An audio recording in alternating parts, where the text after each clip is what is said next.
Tilandrane program ina ya Face the Nation pompano pa Rainbow Television. Dzina langa ndine Jonah Pankuku. Program yetu makhalu kamba makucheza ndi anthu osiyana-siyana pa nkhani zosiyana-siyananso zotikhudza mdziko muno. Tsiku la lero tikucheza ndi leader of opposition imwenso ndi wachiwiri kwa mtsogoleri wa chipani cha DPP mchigawo chakumwera olemekezeka akondwani Nankhumwa. Tikulandireni. Tathokoza zikomo kwambiri.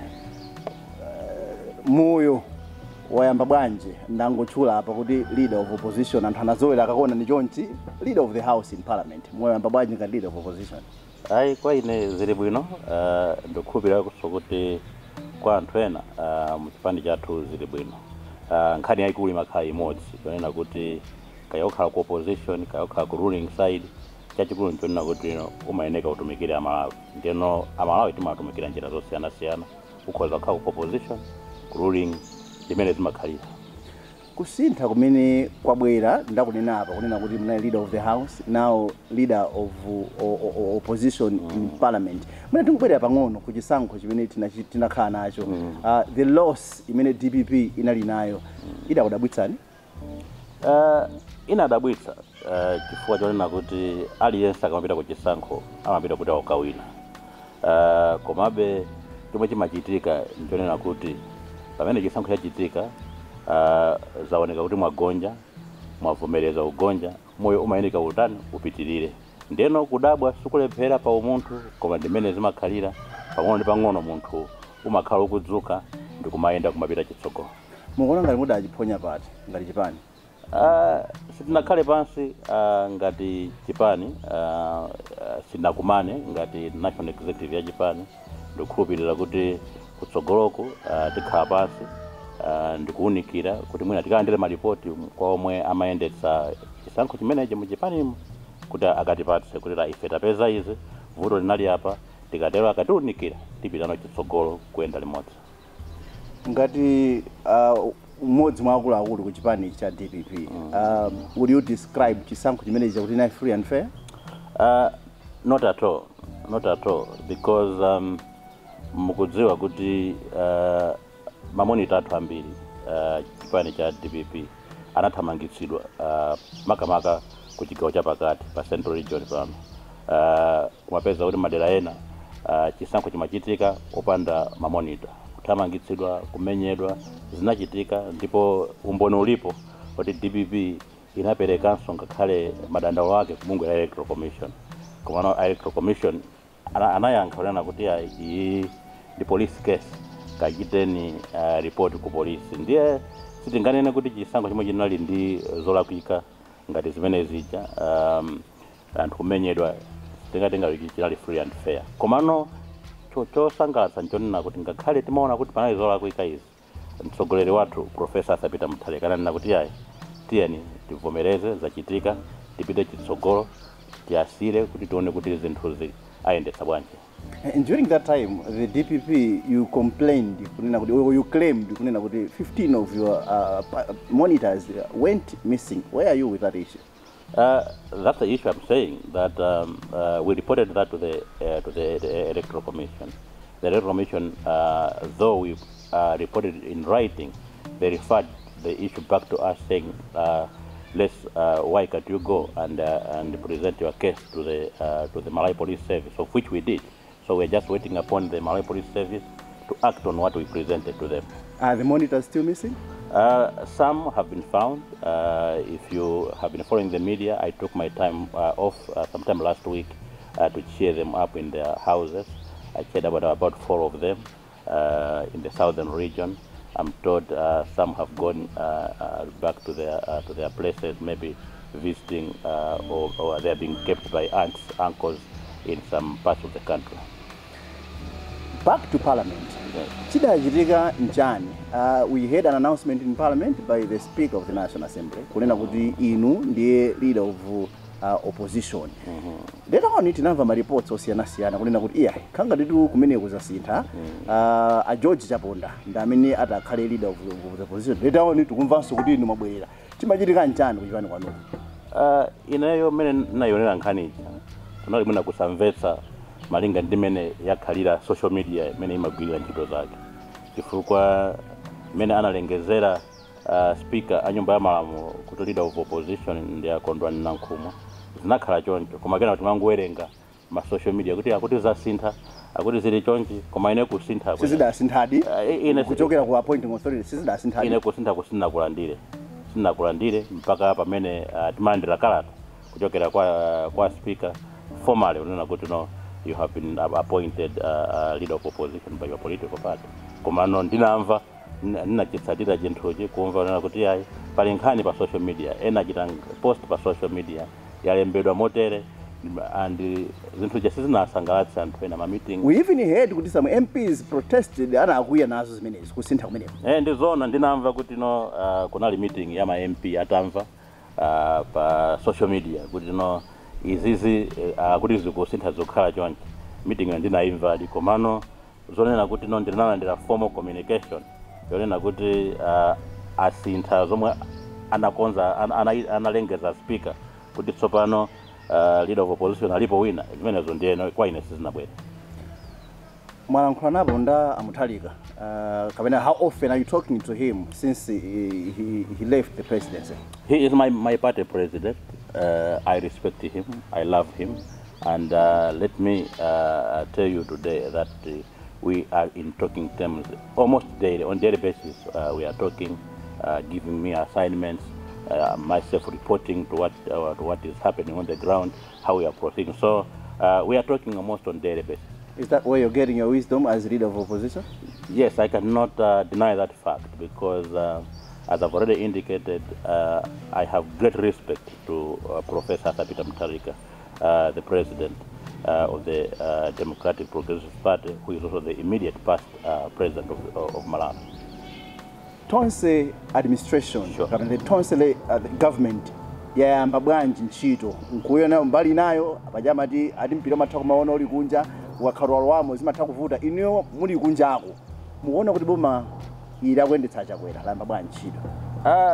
Sitinaone kweni chomwe apanga panopa tikudikirabe angokhala mwina mwezi umodzi ndiye ndikovuta kuti no mumpange munthu evaluate mwezi umodzi chomwe taona chomwe chachitika ndizo mwezi zomangomanga anthu siku ndi sikuzi kumanga atsogoleri omwe anali achipani cha DPP akuti ali ndi milandu analakwitsa njira zina zosiyana-siyana ndere kunena kuti kumanga ako ndi kumeneko ife sitiri kudana nako ngati munthu analakwitsa amangidwa azengedwe mulandu komano my point of emphasis to the Tonse Alliance administration is that whenever they want to put forward a case or whenever they want to involve themselves in massive arrests, it must not be selective justice because we are aware, we have heard of some individuals in the Tonse Alliance who are right there but also committed a lot of crimes in the past. So as they are busy pouncing on DPP members, they should also equally pounce on their own members who committed various offenses while DPP was in government. You're saying you're aware of some members who are in the Tonse administration who committed crimes? Yes. Some were arrested on some other charges, but that did not continue. Now, while they are digging files from deep down their offices, I think they will find the files of these people, of these others in Tonse. The question would be, why did you fail to conclude their cases while they're still in power as a DPP? I've been made to believe that court cases, court issues become so complicated. They are very complicated in nature. There are lots and lots of adjournments, and I'm not anticipating a situation whereby the cases they are starting now against the DPP members, they will be concluded maybe as soon as possible. It will take time because that's how our courts operate. So we don't question the court procedures. Courts in Malawi are very independent. As long as the case has been put to the courts, we expect that and expect the ruling to be done by the courts themselves. But it will be unethical and unfair to be criticizing the courts for any delays they will be making. Tikulankhulana pano already anthu ena agamba kuchoka ku chipani chanuchi kupita ku Tonse administration. Mukamva nkhani ngati zimenezi nkumaona anthu ngati amene kuchoka ku chipani kwanu less than a month kupanga jump the ship. Yes. Mumazilandira bwanji? Sizodabwitsa. Lero tikuti no DPP ili ku opposition. Sikoyamba DPP kuchoka mboma kupita ku opposition. Atamwalira Professor Bingu wa Mtarika, mzimu wake use mtendere, chaka cha 2012. Ndikuuse ni kuti tinalipo aphungu anyumba ya mama okwana 114 mene Bingu amamwalira. Komano within a week napezota tsala aphungu 33. Sanali aphungu okha, komanso panali anthu ena amaulindo osiyana-siyana omwe anachoka nthawi imeneyo. Leti kamaona izi zikuchitika sitikudabwa iyayi, komanso tikudabwa kuti no mwina chomwe timayembekeza si chimenecho malinga ndi mmene anthu ankachokera kwambiri nthawi ya Bingu yatamwalira. Tikawerenga anthu omwe achoka panopa ndi anthu ochepa kwambiri omwe mwina ifeso zikutipasa chilimbikitso kuti inde ena achoka tikuchiyembekeza koma sachita kukhala ochuluka kwambiri. Ubwino wa chipani cha DPP nchonena kuti no chili ndi champhamvu kwambiri kuchokera pansi, kuchokera kuma area, kuma branch, ku constituency, ku district, ku region. Chipani chimukapeza ndi champhamvu kwambiri chifukwa eno aka chipani ali kumeneko. Would you want to agree with me? Anthu akamanena kuti DPP yatuluka mboma chifukwa kuti atsogoleri ake samamva upangiri. Would you want to agree? I've just told you to say that the party is going to sit down. The party has not yet sat down. Different bodies in the party are going to give reports. We have several sections of the party. Maybe that could be, if that will be one of the reasons they will be presenting after evaluation of the elections, after evaluation of the results, I think I'll be able to come back to you and tell you that, yes, you are right. That was one thing, one issue that made the DPP to lose the election. Ndikufunsa izi chifukwa chonena kuti mbuyo musemo kunali ma issues ambiri amene mabungu osiyana-siyana mapanga present the DPP administration kuti tapanga na address ma issues awawa. Instead of when addressing the issues, kumakhala kuti we're hitting back at those, how can I say? Panali ma issues ake ngati ati. Tukamba issues okhuzana ndi the general maladministration of the DPP administration, kana okhuzana ndi corruption, kana okhuzana ndi kuti mumapanga interfere in the operations zameki, mupange fire na jenansa from the DPP administration. These are the issues I'm talking about. Yeah, komano kusintha kwa zinthu it's a process. The issue of Jenny Ansah, I think, was handled in another way. It was more of being politicized. You know, you saw political parties in the country, party leaders in the country, taking to the streets. Now, if you find a party leader, if you see a party leader engaging himself or herself in those demonstrations, one would be able to conclude that no, this fight is political. It's no longer ethical. So there was that cat and mouse race between yes, the DPP and some other politicians in the country, but that was more political than ethical. Back to the Tonse government, Daona posta jodo hapa abanga akhazikitsapo cabinet. Your quick take on that particular cabinet. Cabinet ija mene inaliri anthu anayankhula kunjaku. Kunena kuti yayi zinthu sizili bwino, sizinakhale bwino, chifukwa chonena kuti voto lawo linalonena kuti anthu ena muli mu cabinet ambiri ndi pachibale. Kuli ali mwana kwatadza manja. Nkhani inali imene ndinayankhulaso nena kuti apa pena pake zinthu sizinayende bwino. Komano ndikukumbukira akuyankhula president a dziko lino achakwera anayankhula kuti ayi ndasankha cabinet yanga sili yomwe sindimayang'anira mabanja kapena kuti munthu akuchokera kuti kapena zimakhala bwanji ndimangotenga chinthu mmene chilili.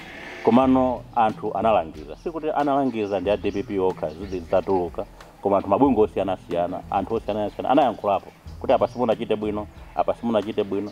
So ngati anayankha choncho kuti iwobe apitirira ndiyo mweyo, zili kwa iwo nkhani yakuti manena kuti no imakhala presidential prerogative to appoint someone into cabinet. But though it is his prerogative, I think dissenting views need to be heard. So he was told, he was advised, but he did not want to take the advice.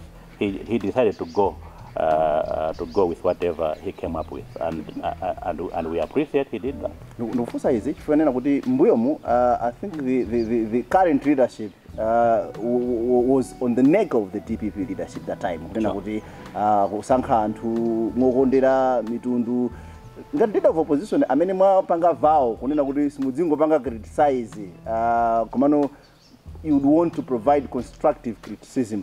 Do you think this is going to be one of the areas is many mudzi waforokozera chakwera makomana nawo on issues that are supposed to be national and not politicized as some are saying?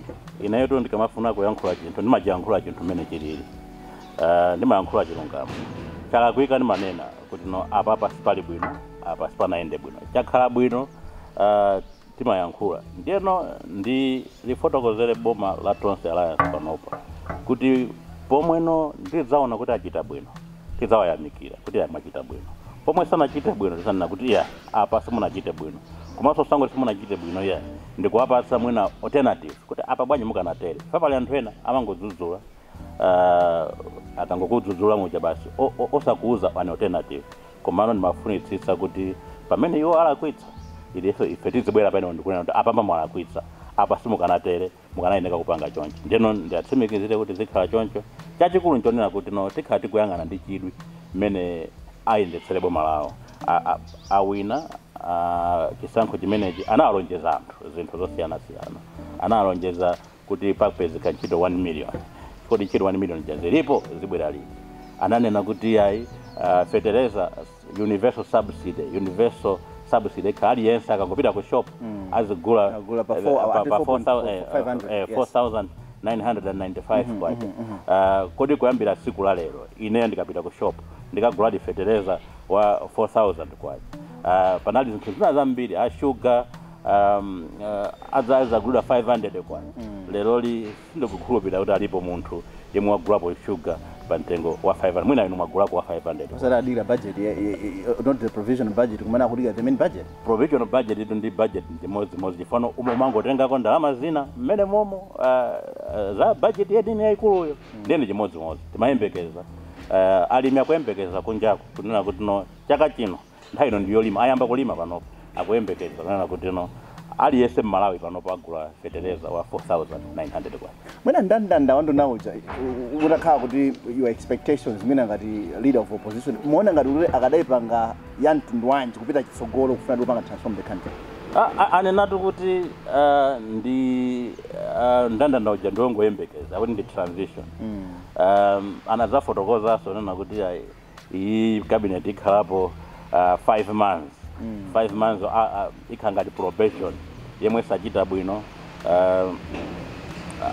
adzanchosa after 5 months 5 months apankukhala nduna 5 months ni nthawi yochepa kwambiri ndiochepa kwambiri ndikanakonda ineyo kuwapempha kuti mwina mwake ndimene ntchito zaboma zimayendera 5 months asaitengere ngati kuti imeneyo atha kumpanga evaluate munthu nduna zija zimafunika kuti no zipitirirabe patsogolo aziunike bwino 5 months akha kuti sadachite chilo siya akha sadachite kanthu jona kunja kuno kuli mavuto ambiri panopa tikamba nkhani za covid-19 yemwe wavuta kwambiri sizoona kuti mmene wavutira covid ndiye kuti komanso kutanthauza kuti nkhale maunduna mu ntchito sizikuyenda sizoona kuti no munthu timuwerengere 5 months sizitheka kunja kuno kuti mavuto osiyanasiyana mavuto ochuluka so mukadakonda adakaonjezera nthawi akadaonjezera ndikuzimvera chisoni nduna zimenezo kuti kodi zikhala pampanipani angokhala pampanipani mapeto ake mmene ali pampanipani azigwira ntchito mwaphuma kuti achite impress munthu akatero kuti sachita impress munthu alepheraso wachita impress Amalawi ndiyeno ndikanakonda kuti imene zimene chakanati asazinene kuti usakhala maopa inu nomwe opposition kuti mumukhala kuti mwansanga mufuna muone performance kuti kutheka ineto ndakhala mboma kwa kanthawi ino ndi 3rd term ya ineyo kukhala ngati MP komanso ndagwirapo ntchito maunduna angapo chomwe ndikunena ndikuchidziwa ndikufotokozeni ndakhalapo ine ngati Deputy Minister of Foreign Affairs mboma la Bingu ndakhalapo Minister of Information Tourism and Culture ndakhalapo Minister of Local Government and Rural Development ndakhalapo Minister of Agriculture, Irrigation and Water Development ndakhalapo Minister of Foreign Affairs and International Cooperation. Komano chomwe ndaona ndi experience yanga imene ilili sizoona kunena kuti no tipase nduna 5 months kuti igwire ntchito mapeto kukhala mabranda ambiri chifukwa azigwira ntchito kuti apange impress achakwera osati achite impress Malawi mapeto ake zinthu zisokonezeka. Timweneka madzi zikoma kwambiri. Kumbukirani kuti mukuonera Face the Nation pompano pa Rainbow. Program yathu lero tikucheza ndi leader of opposition komanso wachiwiri kwa mtsogoleri wa chipani cha DPP mchigawo chakumwera amene wandiwolemekezeka Akondwani Nankhumwa. Tangokhala ndi pomwepo.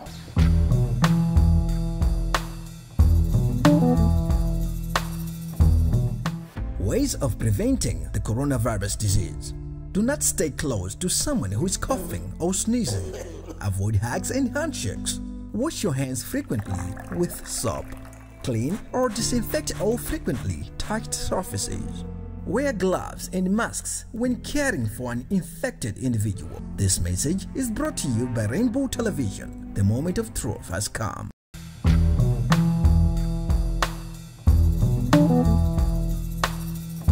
Takulandraninso program ya Face the Nation ndimene mukuonera pompano pa Rainbow. Program yathu lero monga tanenera tikucheza ndi leader of opposition yemwenso ndi wachiwiri pa mtsogoleri wa chipani cha DPP mchigawo chakumwera olemekezeka Akondwani Nankhumwa. Popitilira kucheza ndini pompano akupangani incorporate mu the Presidential Task Force on COVID-19. Kwambiri amwene sanakambi za chimenecho. How do you say pankhani kuzira ndi the management ya COVID-19 tukipanga bwanji mdziko muno? Management ya COVID-19 ndikukhulupirira kuti mene ndikuonera we have a long way to go kuti tifikepo. Zapengeka chifukwa chani? Mukudziwa ni kuti mene Professor Peter Mutharika amalamulira dziko lino anakhala kunena nthawi ndi nthawi kuti akuluakulu kunjaku kuli COVID alipo, COVID ndiona komano akangoyankhula choncho amalandira chipongwe chachikulu Professor Peter Mutharika kuti ayi awa angofuna kuthawa chisankho.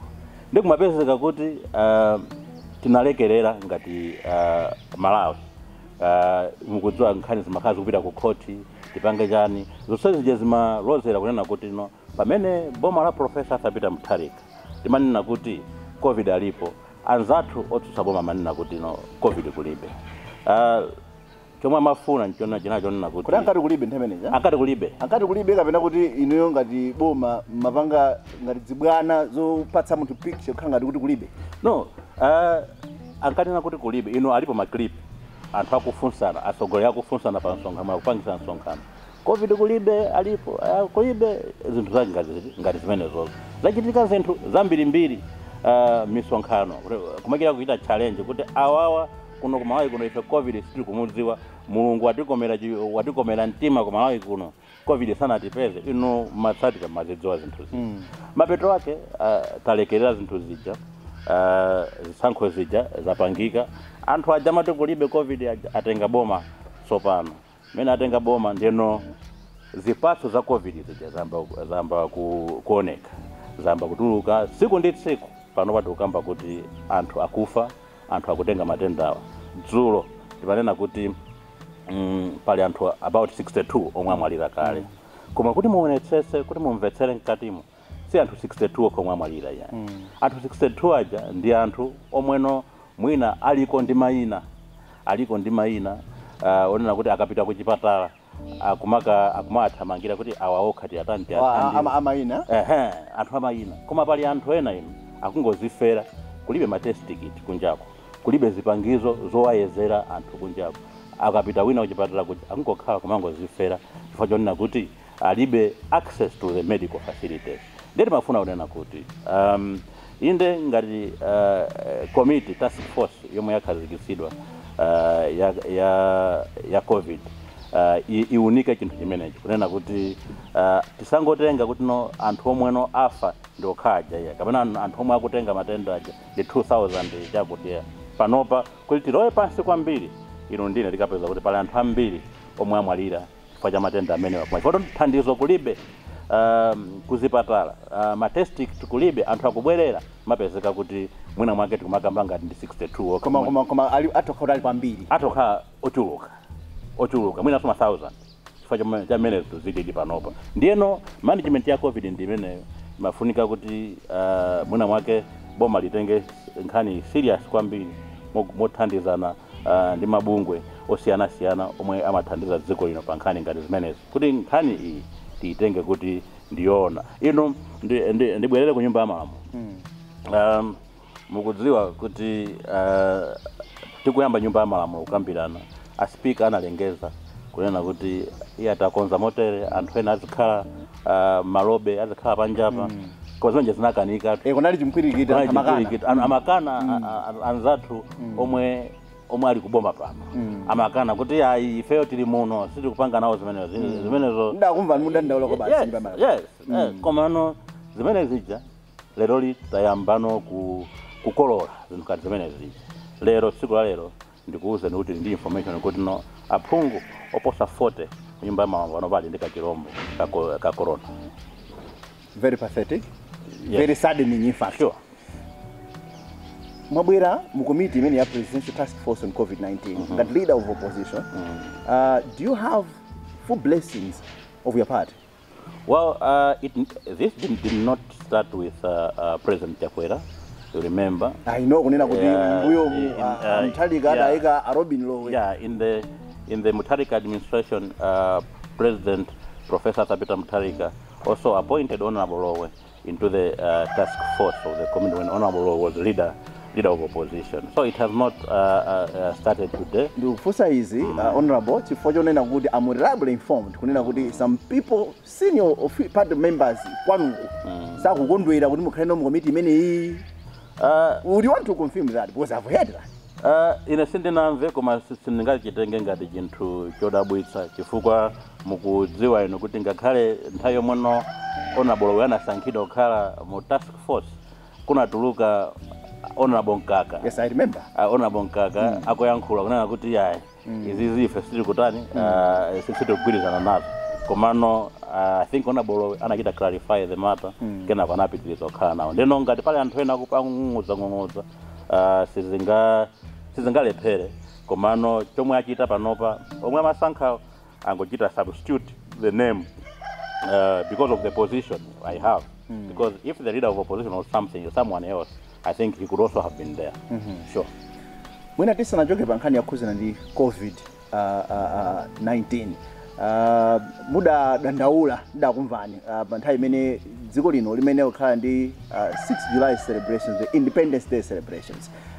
Tidapeza kuti tukupita kumene kuja at the 11th hour the celebrations were cancelled. You said that was bad timing for the president. Yes, that was bad timing for the president. He would not have supposed to do that. Depending on what they announced that time, because there were two issues they announced that time. One, they were saying that they are going to Bingu Stadium, which with a capacity of 40,000, I think. But they said no, they have reduced the capacity. That during the celebrations, it will only take 20,000 people. Now the question was, how are they going to ascertain the fact that they're going only to allow 20,000 people? This would have been prone to some problems. There could have been a lot of fighting, people scrambling to enter the stadium, which normally ends up into stampedes. Stampedes normally kill people, people get injured. That was a minus. Two, they were saying that whoever is coming from Nchinji, Nchisi, should put on a mask. But Jonah, in my village, how many people can afford a mask? Which means that right away when they are going into their vehicles, lorries, buses, the rate of transmission could have been very, very high there.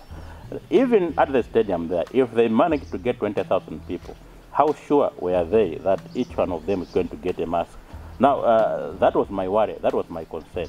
I advised, I'm glad he took the advice, and they ended up having the same function to a confined place, which of course worked in as far as the reports I received are concerned. China, chimene ndinene pano mwina tisanachoke pa COVID-19 pomwepa chimene anthu amakhala kuti boma lanu la DPP ankalikayikira mukumbukira kunali nkhani zokhuzana ndi ena komake kuti ena akudya ndalama mu komiti imene a president akale adayikhazikitsa mukumbukira nezi ndikumbukira komano malipoti moti malandira analolena kuti no palibe ndi munthu mmodzi yemwe analandira ndalama imeneyi.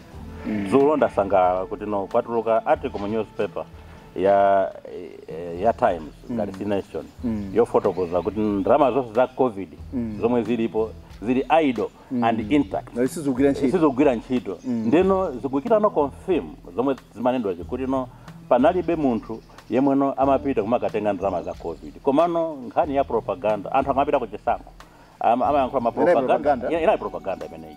Panalibe zonena kuti no anthu amagawana zindalama zambirimbiri kuti akupita kukaendera malo osiyana-siyana. Ine ndemwe nanyamukapo kupita ku Phalombe nakaendera center ya COVID kumeneko. Phalombe District Hospital, Holy Family Hospital, napitako ku Queens kwa Kameza, napitaso mpaka ndi MP wina wa otsutsa boma wa Malawi Congress Party. Komano palibe ndi palibe ndi olowa ntambala sinatenga nangopita kumene kuti ndikutani ndikubwerako. Komano anthu akaona chonchicha amaona ngati kuti no anthu akupita kumakatenga ndalama. Olo mutamfunsa phungu amene wa Malawi Congress Party akuzana kuti nayenso anangogwisa ntchito ndalama zokuchokera ngono Lilongwe kupita kujokapeza mpaka malo ogona. Koma not even a single kwacha sanalandire fachona kuti ndalama zakuti zituluke even kuti anthu aja aenda pa mafuta zimatuluka molimba kwambiri. You want to be honest with me? Mundivomereze pano anthu andale inu pano pamene muli kotsutsana amene malamulira ndi awa atonse apano pawa inu ndi amene mudapangitsa kuti COVID-19 afikepo vuta mpaka napano. Osakhala kapita kuti amuthalika ankane na izi aondesa amamvera komana ngakhale so ino you went ahead kumapanga makampeni ndi anthu ambirimbiri. Do you want to agree with me kuti anthu andale ndi amene mwapangitsa kuti zinthu zifikepo vuta chonse? Yes, I want to agree, but the thing is there was a reason for that. We took the pace to say that okay fine, there is COVID, let us slow down. But our colleagues through the courts said no, there is no COVID, let's proceed. So it was a chicken and egg situation, whereby we are saying there is COVID, let's sit down. And on the other hand, your colleagues, on the other hand, they're saying no, there is no COVID, and they go ahead addressing meetings. What could you do? It was just a matter of joining the bandwagon to say that we also have supporters to talk to. This is the reason why only Professor Arthur Peter Mutharika only had 2 days. He only had 2 days to go and address meetings. Running mate was still running around in town. I'm talking about the presidential candidate, Professor Arthur Peter Mutharika. The running mate issue, yes, that was fine, that was okay, but there was nothing we could have done. We could not have been leaving our supporters in darkness. We needed to go to our supporters, talk to them, and explain to them what the DPP UDF alliance is all about. Mwina pamene tikupitirira akucheza munaichula nkhani imeneyi kumambiriro nkhani yokhuzana ndi ma arrest amene akuchitika ndi some of your members.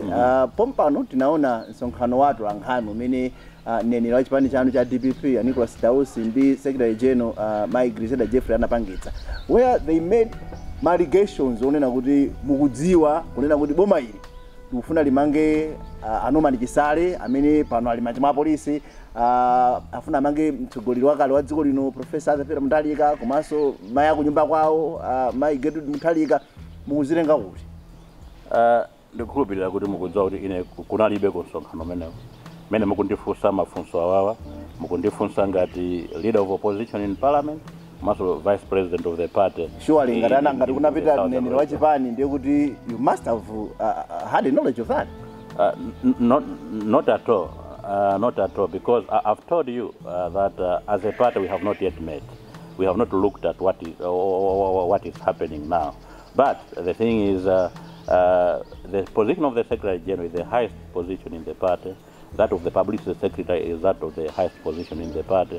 So there could have been other avenues where they had to sit down and look at these issues.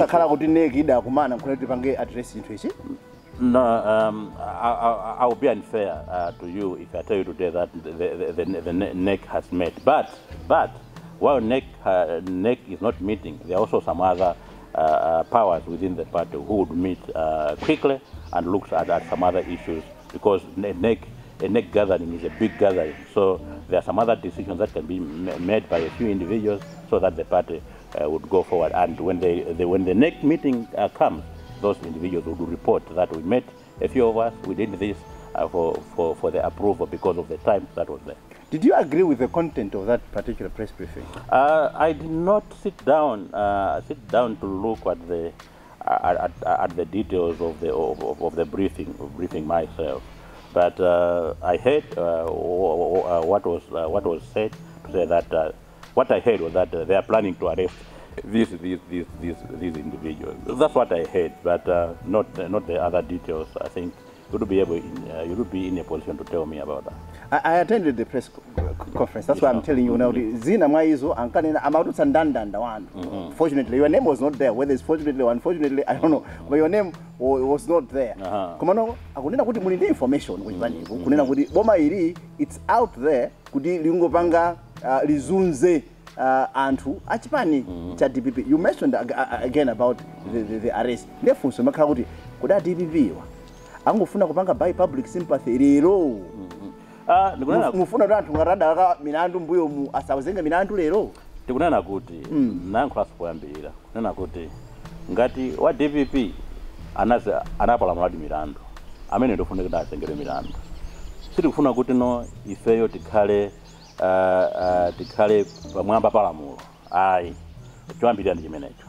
Komanso ngati pali anthu ena leroli omwe ali mu Tonse Alliance omwe anapalamula milandu, anthu amenewo asayang'anidwe kumbali, amene oso atengedwe chifukwa no tinamvapo mbuyomo kuti auje ali ndi milandu yakuti anapalamula milandu yakuti. Some were named even the murder of Robert Chasoa. That's what we've been hearing. The names are there. So that's what I'm saying. To say kuti no ngati wa DPP analakwitsa kuti walakwira malamulo a dziko lino amene akwenera kuzengedwa mlandu. And it's a kind of witch hunting. Let's not call it witch hunting. It's a kind of ndi witch hunting. Komano zikumatengerano kunena kuti kodi anthu wawawa kodi milandu imene ndi milandu dionena kuti inalipo, because zikumachitika zina zonena kuti mwina mulandu kunalibe, chinthu chinachitika kale munthu uja akumangomuyitana kuti iweyo tsiku lako unapalamula mulandu wakuti kuona failo yake failo palibe.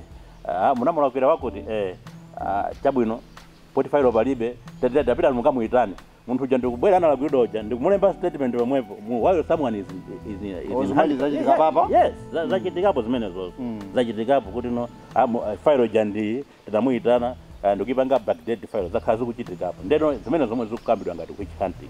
Koma na zinthu zenizeni zonena kuti munthu yanalakwadi mafailo ake alipo ndi abwinobwino, bwanja anthu azengedwe mlandu lamulo ligwire ntchito mmene lili. Ifaifa DPP sikuti tili pamwamba palamulo. Komanso pali anthu ena ku Tonse Alliance omwe ali ndi milandu anapalamula milandu zonse zikhale zofanana chifukwa munthu ngati uli ku Tonse Alliance sikuti uli pamwamba palamulo. Tipumire tikabweranso tamva kunena kuti inu mukufuna mwamba the rebuilding exercise ya chipani ahead of mwina chisankho chimene chibwera kutsogolo. Timveko kuti kodi mukumalota mutabwerera mboma litiro tingobweranso pume pang'ono tikabwera tikhale tikumva kuchokera kwa olemekezeka akondwani Nankhumwa atifotokozere kumveka zambiri kunjako kuti kodi convention yawo achite mwamtundu wanji, zimamveka kunena kuti the leadership transition ichitike posta chodo apa tango khani pomwepo.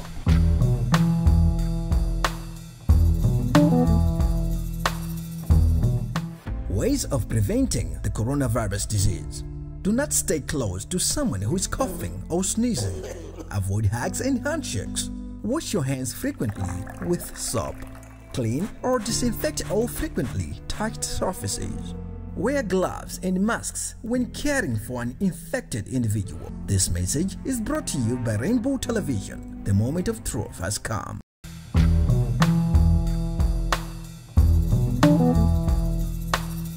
Chakulandiraniso ngawo lomaliza la Face the Nation pompano pakanema wa Rainbow mmene tikucheza ndi leader of opposition amene wandi olemekezeka akondwani Nankhumwa imwenso ndi wachiwiri kwa mtsogoleri wa chipani cha DPP mchigawo chakumwera. Tisanapita ku break ndi makamba zokhudzana ndi mwayamba tinakumva ndiposekeda apa mnayi ndi meeting yanu ku Blantyre imene tizikuoneka ngati kuti mufuna nomwambe kuchipanga rebuild chipanichi. Tamotifotokozerani mukupanga conspiracy pachani mwapita chitsogolo. Ndinena chonje kuti meeting ija naitanisa ngati vice president wa chipani chigawo chakumwera. Ninachiona kuti ndichofunikira kuti zachitika mmene tinafotokozera ma MP athu timanika tipite kwa anthu ena tikafotokozere kuti chigawo chakumwerako kuti no akuluakulu chachitika ndi ichi. Lero tili ku opposition tivomereze kuti tili ku opposition choyambirira ndi chimenechi. Chachiwiri tialimbikitse kunena kuti chipani chimene chilili DPP mene ilili DPP sizafa DPP sizatha ndibwerezenso ndi afotokozere amalawi kunjako achigawo chakumwera kunena kuti no DPP ilipo DPP sizafa zinachitikapo mbuyomo DPP kuchosedwa mboma inabwereranso within 24 months. Ndeno chikhulupiriro chilipo ndipo tiatsimikize kuti tigwira ntchito yayikulu kunena kuti no chipani cha DPP chisafe ndipo pofika nthawi ya chisankho kachizachitika 2024 ka 2025 DPP ikuyenera kuti idzatengenso bomali. Meeting manager kuna chulidwanso maonena kuti posachedwa apa mukhale mukukumana pa meeting sanakhala kuchitika pamabwera maoni oti convention tatifotokozera ndifuna chitike nchani. Zimenezo alipo anthu ena poti pagulu anthu amafotokoza maganizo awo osiyanasiyana kunena kuti aya ifeyo tikufuna bwanji kuzachitika convention. Ndikudziwa kuti alipo district governor wina anayankhula kunena kuti ifeyo tikufuna kuti no tisachedwe kupanga convention malinga nimene amaganizira iyeyo ananena kuti no sitikufuna kunena kuti no kuntundako kaendera Nankhumwa kuntundako suti musankhe munthu onena kuti munthu uyu ndiye mtsogoleri.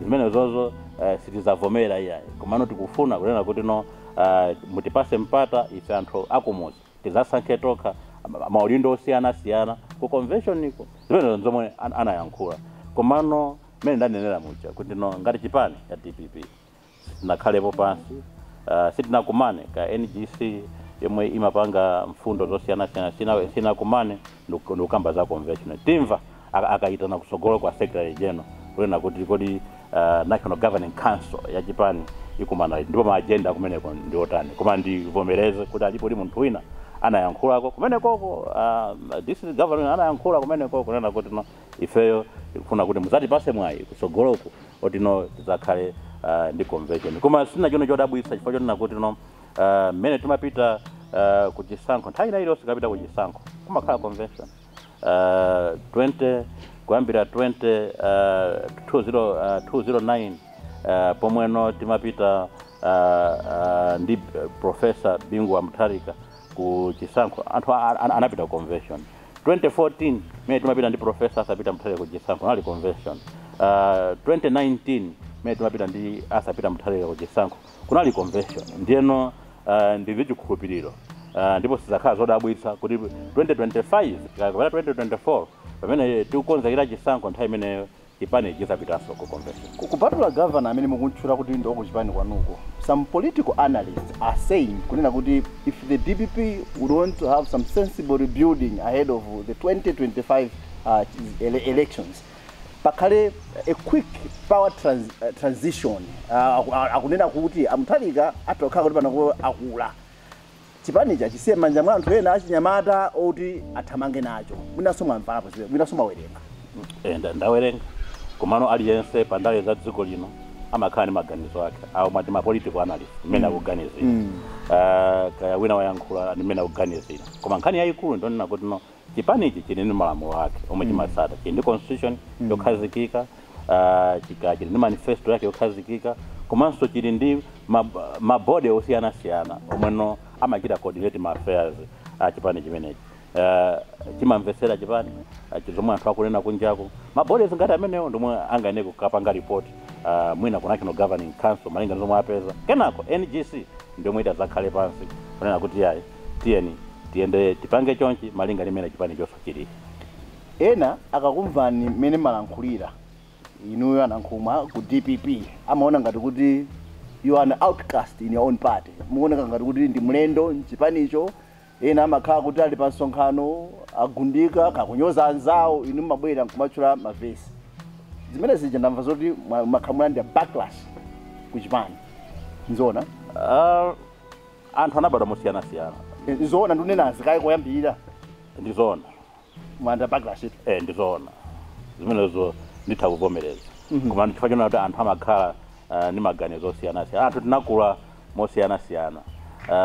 Ndiyeno ineyo ndimanena nthawi zonse mwa openiso nena kuti pali zinthu zina zomwe mwina sindingathe kukwanitsa kupanga, sindingakwanitsa kupita pa msonkhano ajona ndikumatchula mayina a anthu, ndiye kuti amene sikondwa ni matchula za nthupi amene sikondwa ni Nankhumwa imweno mwina anthu anamuzolowera kunjako. Ndiyeno sindimapanga chinthu chonena kuti poti mwina wayankhula ichi inenso ndiyankhule chomwecho, ndimayankhula chomweno mtima wanga ukundiuza kuti ndiyankhule pa nthawi imeneyoyo. Makamba za mavesi ndikuuzeni ino mene David amapita kamenyana ndi Goliath,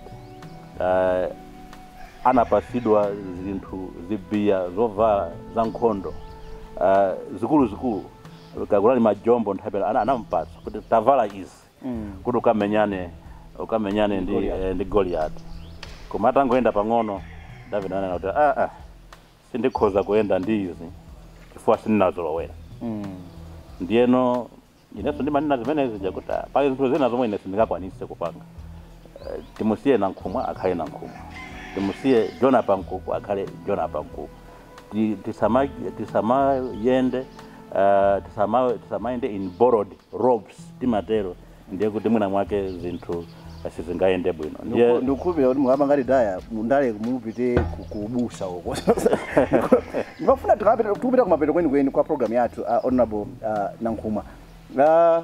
Kuchipani kwanu komweko anthu akhakumafunsa kuti Nankhumwa akhauma akutchulani anthu kunena kuti munthu uyu akhanga kuti ndi vice president yekhayo wa chipani ichi, kumpoto kumakhanga kulizie ndikamba pano even ngati Ntolankhani, that's what I observe.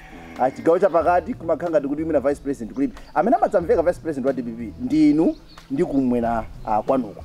Ndi anthu amadaba kuti anthu amembekezana kuti muzikhanga mukuyandikira uku running mate wa umene adatenga ifa ndichimulire anthu amene akuti Nankhumwa abwera apa, running mate umene wabwera mu DPP UDF alliance kwa atenga atupere muluzi amati awakhale apa.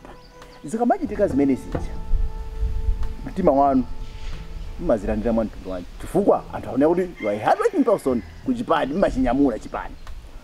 Ndikuwuzani chonchi ine ndimakhulupirira kugwira ntchito yomwe ndapatsidwa mmene ndingathere mmene ndingadziwire. Kaya ndapatsidwa MP ndikugwira UMPyo malinga limene anthu andipasira ndimene ndingadziwire. Anandipasa vice president ndimagwira ntchito imene yoyo, komano ndikamagwira sindimagwira kuti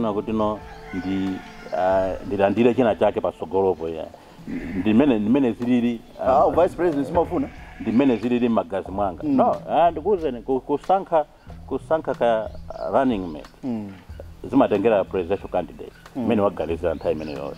Ndiyeno chifukwa chonena kuti Professor Asapita Mutharika wasankha running mate wina, anthu ena aso anali maganizo ena, mwaona kuti nkhale zichitika chonjo ndimangopitiriza bwino mwangogwira ntchito mmene ndi sindakhumudwepo simapitiriza muli chotupa pena pacha.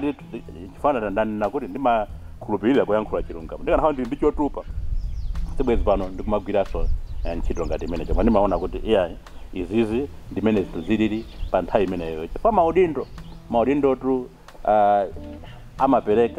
amapereka si anthu pansi pano timangokwaniritsa. kwa maudindo amapereka ndi mwini wake Mulungu pa nthawi yake siyene. Kangapo konse mmakhala mukukamba za ufulu wa olemba nkhani. Yes. Mmauchula kunena kuti atola nkhani talemekeza ufulu wawo. Koma kangapo konsenso ku chipani kwanu kuli maripoti onena kuti otsatira chipani chanu akupanga attack atola nkhani. Posa choda patamva pa mulandu wa Anomali Chisale ku bail hearing enanso apanga assault mtola nkhani wa Zodiac. Ino mmazilandira bwanji zimenezi in the rebuilding exercise imene mukupanga mazimva mmazilandira bwa ndalina kuti ngati vice president wa Japan ineyo my confinement is in the southern region. That's where even if I make my statements such statements ndimayankhula mwina ndili chigawo chakumwerako inalipo nthawi ino mukudziwa kuti atola nkhani ankamenyedwa panali anyamata ena ankamenya atola nkhani ngati ku Blantyre zimachitika nthawi imeneyi.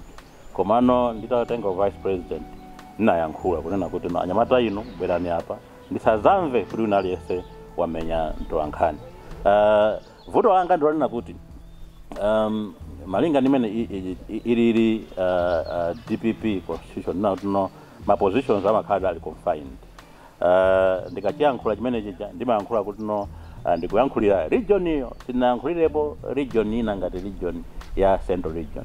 Komano mwina mwake nthawi sina amatengedwa ngati national message. Koma ndakhala ndikuyesesa kunena kuti chomwe ndikuchidziwa ineyo ndichitenge ndichibwerese at regional level. Ndichimatengedwa kupita ngati pa national level. Komano nkhani ndonena kuti ku chigawo chakumwera takhala tikuyesesa kuti ma media houses ya chigawo chakumwera akuwuzani kuti kuyambira pomwe tinakhala vice president wa Japan ku southern region palibe atola nkhani ndi mmodzi yemwe anamenyedwa. Adaliponso zimathekaso kuti anyamata omweno amu Japan ankazunza atola nkhani nthawi imeneyo ndomweso amabwera ndikumateteza atola nkhani aja putting them into safety just because ndayankhula kuti atola nkhani si m'bale wanu. Atola nkhani ndi m'bale wanu. Atola nkhani ndi munthu wina ngati wina aliyense chifukwa kuti zinthu zikhale bwino dziko limafuna atola nkhani. Ndikupatseni 45 seconds mumalize mumalize mwa mtundu wanji nkucheza kwathu. Kumaliza kwanga mafani nene chonchi kunena kuti ndiatsimikizire atsogoleri a chipani cha DPP konso kumwali makamaka mchigawo chakumwera kunena kuti DPP panopa ili kotsutsa boma tivomereze chifukwa chinthu kuti uchikonze chiyambe kuyenda bwino umafuna akayi uvomereze situation yomwe uli. Ngati wadwala uvomereze kuti wadwala pomweno umayamba njira kuti ukukachira ndetivomereze kuti tili kotsutsa boma. Koma chachiwiri ndiatsimikizire sonena kuti DPP sizafa. DPP ilipo. DPP ikhala ikugwira ntchito kuti mpaka 2025 izakhala izabwereranso pa mpando. Mumalingalira mutobwera mboma 2025 kwambiri kwa ndikukuza ndi tsiku la lero kandi pa 21 ndisunge tsiku ile musunge tsiku la pa 21 2025 mubwera 2025 DPP ikubwerera mboma. Tisirane pamenepo ndinu tithokoze kuti munapeza mpata olankhula nafe. Zikoma kwambiri. Masowa musamasowe. Yeah, ndilipo ntchito zinangochuluka. Ntchito zinangochuluka komano ndiyamikeso kwambiri Rainbow Television. Rainbow Television is becoming very fast a reliable media outlet in the country. We are following you. We don't take that for granted. I, as a former journalist, knows how much effort you are putting into the game, how much challenges you are facing, but all in all, you are able to sustain Rainbow Television so that it still becomes a force to reckon with. So bravo to you. Keep the good work. We'll be giving you the support you need. Talemekezeka kwambiri. Zikoma kwambiri. Mene monso ndi mene tamalizira kucheza ndi leader of opposition imwenso ndi wachiwiri kwa mtsogoleri wa chipani cha DPP mchigawo chakumwera olemekezeka Akondwani Nankhumwa. Malo mwa Rainbow Television ndine Jona Pankuku makomanonse.